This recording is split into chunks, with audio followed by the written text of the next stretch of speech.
the best part about it is that they're just going about handling their business. I was listening to Arvell Reese and his literally like 5-word sentences about himself and some of the things that Caleb has been talking about. The dudes are just so locked in here about just doing their job and not worrying about all of the other things and awards. They know all those happen when you go win and you win decisively. The Bobby Carpenter Show, only on SportsGrid.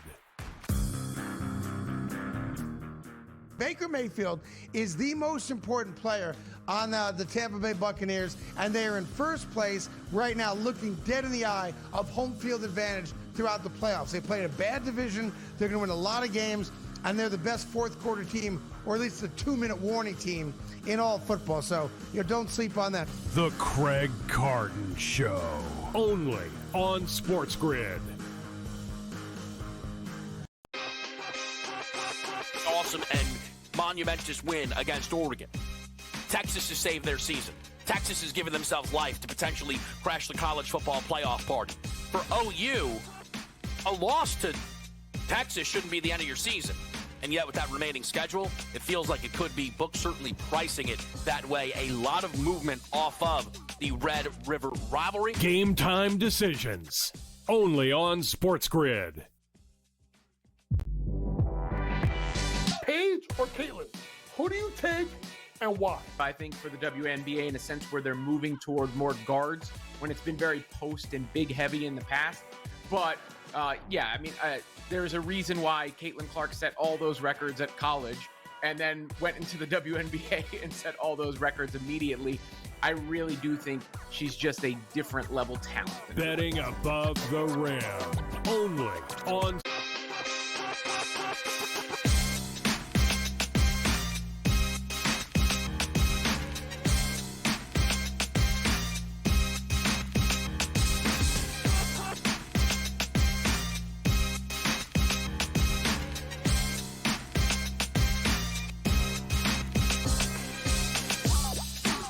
We are so live, it's scary. Game time decisions on SportsGrid on a Monday night. Kevin Walsh with you live from the decisions desk with plenty that need to be made. We begin with a doubleheader again for Monday Night Football to close out Week 7 of this NFL slate. Detroit hosts Tampa Bay as a 6.5 point favorite with one of the highest totals we've seen all season. 53.5s are becoming 54.5 in most places for what is the opening game overall. Game number 2, late night, Seattle and Houston as the Texans off bye go to the Pacific Northwest to try and pull off an upset and get themselves to 500 against a red-hot Sam Darnold and Jackson Smith in Jigba. Now, with these two games comes to you additional bonus coverage in 30 minutes when we kick off Lions-Bucks. Joe Lisi will join me right here on SportsGrid to follow that game all the way through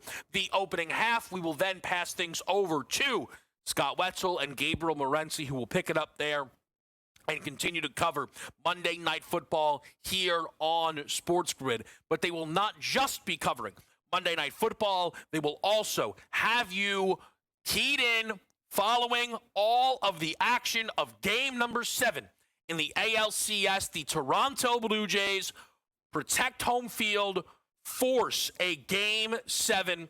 They are a minus 130 favorite with Shane Bieber getting the baseball against George Kirby. That number moving a little bit, it looks like, in the market towards Toronto, minus 135. I see a minus 140 if you are backing the Jays.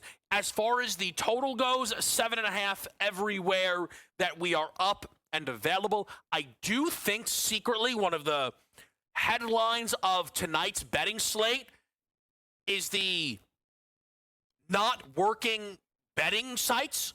There are a number of them I know that are still down at last look, primarily FanDuel, and that is throwing off, I am sure, a bunch of bettors here on this Monday night. I know it's thrown me off a little bit. We'll get more into that here as we are live with you to cover all of this action. We have crew best bets, everything that you need from all of these games. You've got a primetime producer parlay as well, which we will set you up with, and I am excited to get involved with. On this Monday, we also have a bit of market movement to track, and it's two teams trending in different directions that just so happen to play each other next Monday night. The Kansas City Chiefs are a trending up team, trending, as high as Super Bowl favorites. And what that means is they are now back in control of the favorite spot pretty decidedly in the AFC West. The season begins in Brazil, and KC is upset by the Chargers. After an 0-2 start, this number got to plus 230. Well, the Chargers have seemingly choked it away and sit even with KC now at 4-3. And if not for a Broncos unimaginable comeback against the Giants, the Chiefs would be tied for first place. But because Denver has now won their last 2 games by 3 points, and it's against the Jets and the Giants, that feels movable. The Chargers just got rolled up by the Colts. That feels movable. And Pat Mahomes is actually playing like the best quarterback in the world, which is nice to see, and has gone out there and now started to, flirt with or hold the league lead in total touchdowns, 18 of them right now. We are watching Kansas City transition back to the place that they once were. They dominated the Las Vegas Raiders, a team that I thought was incredibly live to cover that football game, had no chance to cover that football game, and it sets the Chiefs up now for the second week in a row to be a double-digit favorite. A team who was nearly a home dog in each of their first 3 games laid 12.5 to 13.5 against Vegas and could be laying double digits against the Washington Commanders, who are now becoming one of the droppers in the NFC. If you look through the NFC standings, right, of the teams who felt like they were supposed to be in the mix, if you were heavy on the Arizona Cardinals, I guess this would, kind of meet you. But other than that, they're all, 500 or better. The Commanders are dropping massively, and it could only get worse as Jaden Daniels injured in the third quarter of the game against the Dallas Cowboys. And for the Commanders, as you see their odds to make the playoffs more than double after that loss to Dallas paired with the Jaden Daniels injury, the timing is not good. Get a look at these next 3. At Kansas City, it's double digits. Right now, those are out in the market. Home against Seattle, you will be a dog. Home against the Lions, you will be a dog. And that's not to say Marcus Mariota isn't capable of striking an upset here or there. But Marcus Mariota would need to do a lot more than that to make the Commanders and their fans feel good about where they sit right now amongst the rest of the NFC. Panic isn't maybe the right word, but the Commanders and any of those who have bet this team in the futures market are right now not sitting on good numbers, and they don't feel like a team who's a really tempting reinvestment. There was some movement also this weekend in the college football world. We know that. The firing of Billy Napier. There are a number of big-time coaches who are struggling that we are now also getting headline news of, hey, we aren't going to fire this guy. Luke Fickell in Wisconsin, Mike Norvell with the Florida State Seminoles. But Billy Napier, after a win, was let go by the Florida Gators. And you kind of get it. They win 23-21 to Mississippi State. This team was supposed to be so much more. And they clearly weren't going to be that. Really, from the Miami loss, I guess maybe is the moment we were like definitely not. I think what's very interesting is doing this after a win. You could have kept Napier for the season. I think You have a bye. You play Georgia. If you lose, it's Georgia. You're then playing Kentucky. You're booked as favorites. If you get that victory, you're 2 away from bowl eligibility. And I know the expectations were supposed to be higher, but it's a younger team, right? I think the Gators have made this decision not to try and salvage this group. I don't think this is a play-on team from a win total perspective or anything like that now that Napier has been let go. I think this is a team who is looking to let it be known their job is open and available now. Because what I just said about Luke Fickell and Mike Norvell and James Franklin and Sam Pittman and Mike Gundy, there's a lot of jobs open and available. Florida didn't only watch their game, they watched Brian Kelly lose against Vanderbilt. That doesn't feel safe and comfortable right now. And if Lane Kiffin leaves, maybe for Florida, all of a sudden the Ole Miss job is available. So this is something to watch quickly. And we're going to get into all the football next, okay? If you are interested in betting the ice tonight, there are a few games you can key in on. The number one, and this is, I think, a missed opportunity, actually, by sportsbooks. They should be doing this as a little bit. I know there's so much on. Will the Rangers score at home tonight? They played 3 games at home. They have lost all of them. They have been shut out in every single one of them. The Zag feels like over 5.5 in Rangers Wild. We'll see how it plays out. We're going to take a break. We're going to come on back. When we get back with you, Monday Night Football doubleheader on SportsGrid. Where do we find some value? We'll let you know next.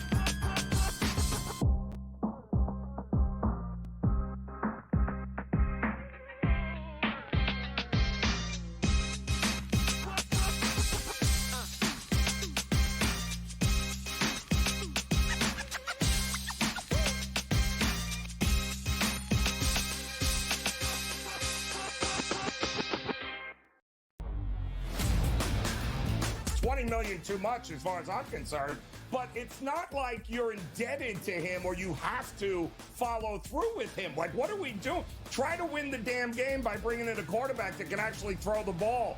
I don't know what he's doing. I don't know what the loyalty to Fields is here and why you thought he gave you the best shot at winning that game without going to the bench. The Early Line, only on SportsGrid. Hopefully these go better. I'm smashed before 1 on these games. I cannot believe that this game destroyed me. I can.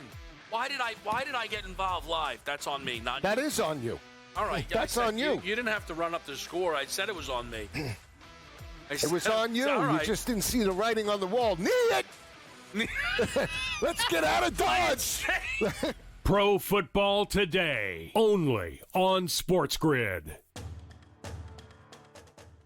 Can I get an ISO? Come on. Give me the ISO over here. Give right me the here. ISO. He give me wants the ISO. camera. Look, I'm going to get nice and comfortable right now. I've been telling you people out there, yes, you people, about the Notre Dame Fighting Irish. My connection to the Irish growing up as a kid. I hated that team. But they called me at the network the most unbiased man here, which means I'm giving you the information straight from the mouth here. You don't have to go anywhere. You get it from me. SportsGrid's College Football Today.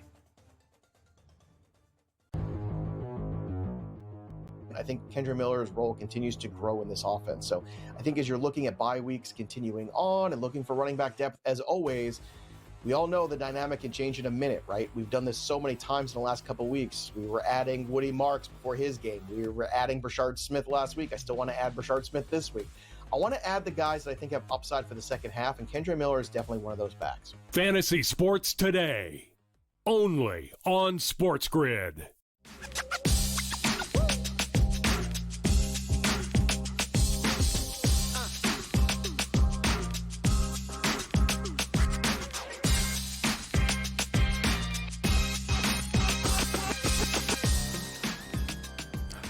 Game time decisions with you right here on SportsGrid on a Monday night. Let's get picks crazy out of the gate here. How about your primetime producer parlay?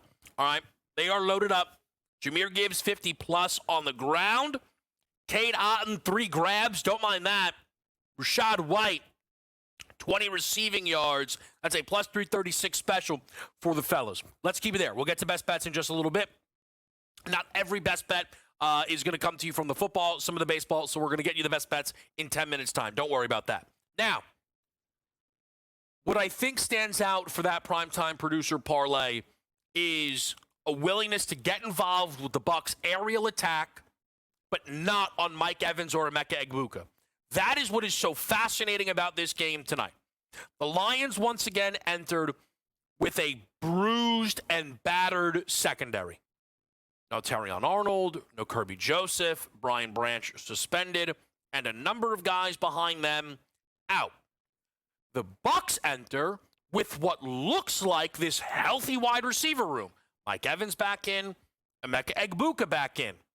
But there is the piece of it, I know for me, I don't really trust it. I trust Evans more than Emeka, and that might be wrong. Mike has a hamstring injury every year, so he probably knows when he can give it a go.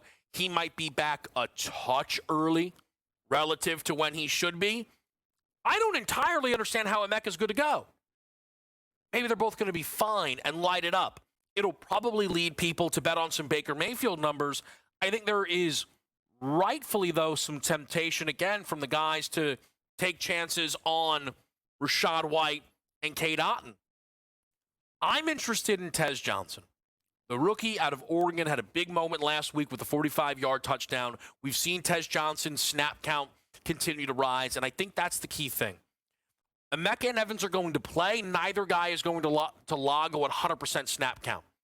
And you have a game here between the Lions and the Bucs that is a total booked at 53.5, 54.5, and a near touchdown favorite. So the idea is there's going to be a ton of throwing in this football game from the Bucs side. And why wouldn't there be? So I like where their heads are at in playing what is some of that lower hanging fruit, if you will. Since we're going to be here live, and because I have found myself unsettled on some of these numbers, where I am leaning Tampa and over, yet wanted to almost make a Lions team total the best bet, right? Which is, I'm starting to double talk myself in some ways. I think there's elements of this game that I'm going to really want to attack live. But where I think I'll be settling in pregame is a Tez Johnson shout, and then Baker for 2 passing touchdowns, as well as a Jahmyr Gibbs anytime. And that's just a simple one. That's listen, we've got now 4 of 5 quarterbacks, or 5 of 6 quarterbacks have thrown for 2+ against Detroit. Baker's on a heater, and Gibbs doesn't go consecutive games without scoring. Trust me, I know it well. He didn't score against Kansas City. That's why I'm looking to get involved here. We'll get you the best bets from the guys that come from this game in a moment, okay? Let's get to game number 2. Now, this is one that I want to bet this side. I have not done it just yet. And some of that is truly the inactivity on these books. As my bandwidth and where my action may go, as as someone who used to operate on usually just 2 sports books, that number is, climbed, and I like to check lines, and I want to get the best of the number, and I want to be able to also get a key number, and it looks like some books have 3.5 on Houston. I refuse to bet them at +3. And I know some people will find that silly. I don't really care. That's how I am. I think there are such things as key numbers. And a 3 at even money versus a 3.5 at -120. I'd rather the -120 or 3 at, -105, -108. I think that's worthwhile if, again, all of these books start to actually work. I don't know if it will. So I think this is a Houston team, and we've talked about this on the show prior.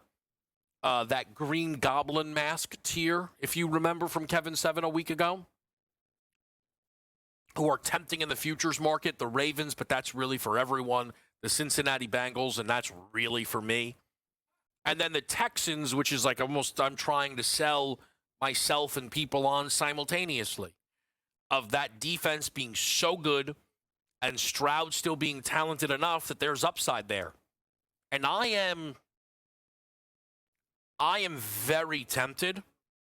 I think, though, tonight will tell me, and I know I would lose out likely on some of that juice with a win here, but tonight will tell me how to feel.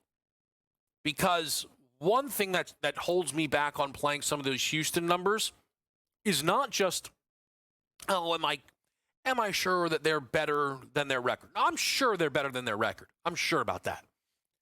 It's the South having, prior to Sunday, a 4-2 Jags team and or prior even 2 weeks ago, right? A pair of one-loss teams in Jacksonville and Indianapolis. Well, since the Texans last played, the Colts keep winning, but the Jags don't. And you almost just needed to see vulnerability on one of those teams, because Jacksonville getting into the playoffs as the third-place AFC South team is ridiculous. Way too much depth in the AFC West, and potentially getting 2 out of the AFC East to see that as an outcome. I'm going to continue to track that Texans team in the futures market. Another look that I have not played just yet, but I am going to potentially get to, and this is going to be an ugly one if I do it, but it would be Jackson Smith and Jigba under 6.5 receptions. Would not play the under yards. Cannot do that because all of a sudden he's one of the most explosive players in the league, but an attempt to sell high on what is a very, very high number when we're talking about the JSN receptions prop. We're going to take a break. When we come on back, Game 7 in the ALCS. We're invested. We've got best bets. We've got crew best bets, and it's next.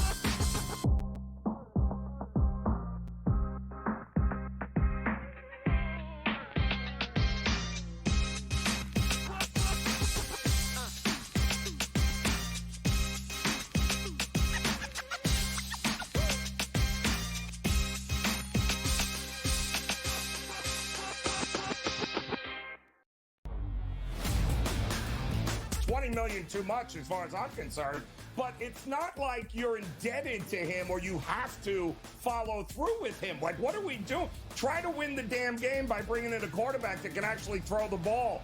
I don't know what he's doing. I don't know what the loyalty to Fields is here and why you thought he gave you the best shot at winning that game without going to the bench. The Early Line, only on SportsGrid. Hopefully these go better.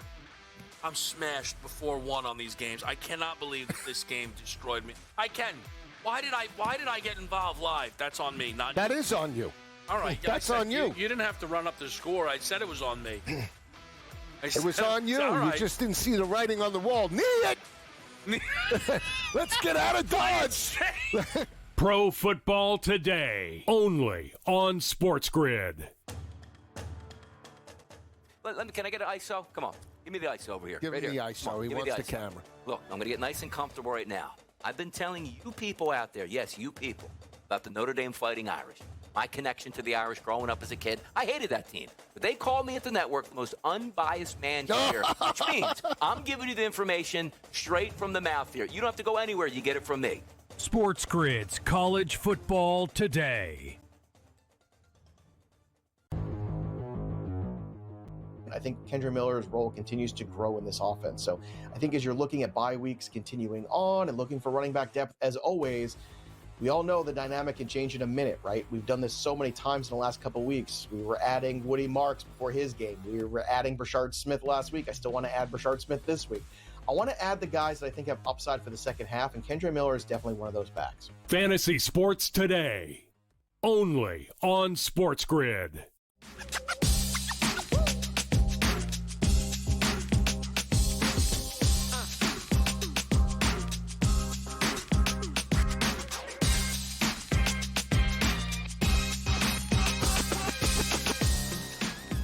All right, we're with you right here on SportsGrid. It is a Monday night, and it is a loaded Monday at that, because not only do you have a Monday night football doubleheader between the Detroit Lions, the Tampa Bay Buccaneers, and then the Seattle Seahawks hosting the Houston Texans, but you have Game 7 in the World Series. Let's run through the best bets, and then we'll talk through this game a little bit more. The best bets that come from the football side, from the fellas in the back. Sam's going to play the Mike Evans long catch. That is a 23.5. I feel Sam's been pretty hot on the long catch, long rush markets. Don't mind that look. Chris with a classic. It's a 1-1. It's a plus 160. Do not mind that number one bit, as he's got each team for a passing and a rushing touchdown at plus 160 in Lions Bucks. AJ has the Blue Jays money line at minus 132. I will be rooting that in as well. With you, remember the AL East to win the World Series ticket that was played prior to the postseason beginning. I know AJ's invested in Toronto at some much bigger numbers, so we are rooting that in as a group. I'm on George Kirby over 11.5 outs recorded at plus 130. Allow me to make the case. You have a spot tonight where it is, of course, do or die. And for Seattle, who have already let us know Brian Woo's available, Bryce Miller is available, this is a team who is not looking for Kirby to go out there and give them 7 innings of work. But I think they'd like to get 4 out of Kirby, if not 5. He went 5 in his first 2 against Detroit. He only went 4 against Toronto, though he was sent back out there despite getting smashed for the 5th inning. Now, they won't send him back out there tonight if he's getting smashed. But I don't know that he's going to get pulled just because he gives up 2 runs. I think it's on the board that there's a very quick hook here. It's the most important game the Seattle Mariners franchise has played in how long? I mean, first thought is the Griffey, A-Rod group against the Yankees. Did they play the Yankees that year ever? Yeah, I mean, I know they've never been to the World Series, so I guess they haven't seen a Game 7 in ALCS, so this is it. This is the moment.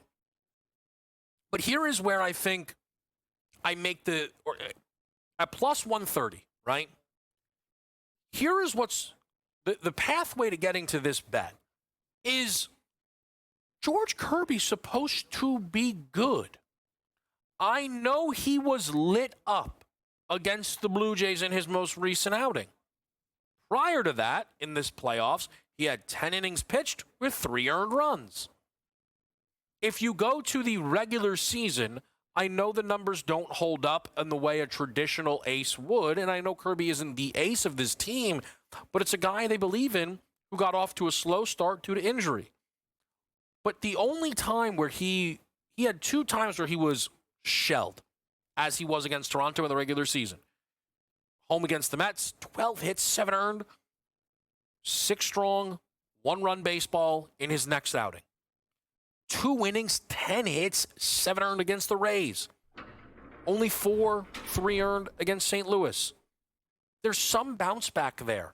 At plus 130, I'm going to give Kirby a shot to get the job done and go 4 innings. I don't think he goes 5. I'd be stunned if he went 6. I'm looking for him to go 4. At plus 130, again, if he comes out and gives up a home run to Vlad, his first at-bat, that's probably curtains as is. Quick other note on this series. There's some rooting interest for our team in the back who has a little ALCS, NLCS MVP 2-step. Ohtani, home, Vlad Jr. There's been some contemplation of hedging. Maybe you're in a similar position. Maybe you're just holding a Vladdy ticket. I wonder what you're doing. If you have made a decision, feel free to tweet at us, at the Kevin Walsh or at SportsGrid. But for me, what I think is very difficult when you get into a Game 7 like this, I do not think the hedge is just Mariners' money line. While Vlad is a rightful big favorite, if he does not perform in this game and someone goes out there and gives you a multi-home run performance, a walk-off home run, Shane Bieber pitches a gem, his second outing, things can change, and they can change pretty quickly. What's going to change pretty quickly is after this break, we are joined by Joe Lisi for the start of Monday Night Football right here on SportsGrid.